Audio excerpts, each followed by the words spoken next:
I'm going to tell you a little bit about the MAXI project. I'm a doctor, and I also brought my innovation manager, and he will be happy to talk to you about what we are doing.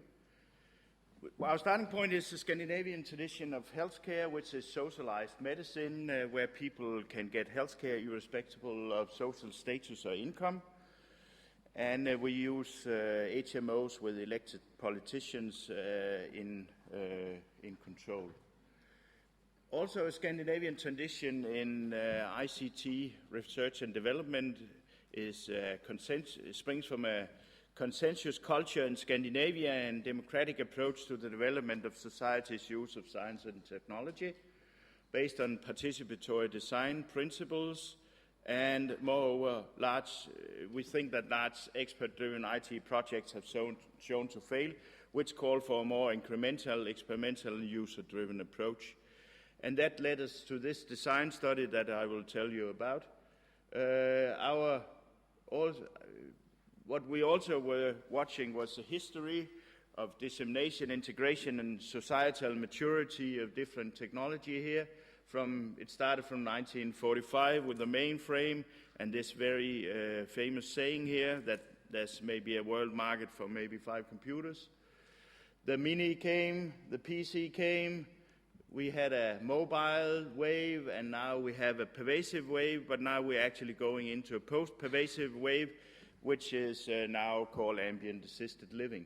There's a difference between those waves here, because this were technology-driven. It was implementing technology in medicine, and we think that this one over here should be implementing medicine in technology. If we look at the principal drivers of the different waves, we have embedded software where the drivers were space and war needs and technology-driven. In hospitals, we have the EHRs, which were driven by specialization and teamwork and documentation machinery, and then we have the communication, which led to telemedicine, the global village, healthcare provisions outside of the hospital. But this is something else that is driving this ambient assisted living. It's demography and welfare politics and the aging population, as you know. So what we must realize that actually the hospital is built for acute medicine and acute diseases, and it has been very successful in using IT technology, but maybe not this IT technology may not do for the next wave. The hospital takes care of the acute decompensated patients, but there's an increasing amount of chronic compensated patients living outside in society, and they need something else than healthcare provision. They need welfare provision. So we designed a study where we take the standoff in these users here. We use diabetes, as I will tell you a little bit about, as the chronic diseases. We don't care about age, but we care about that this disease will hit the whole family. When one family member has diabetes, the whole family, in fact, is affected of the disease.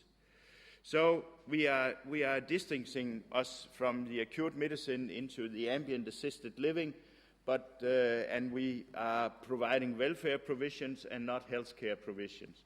But if we are successful with the healthcare provisions, we will actually ease the burden on the acute hospital medicine providing healthcare provisions. But what we also need is that the knowledge transfer from the healthcare sector to the welfare provisions, because this is actually what it's all about.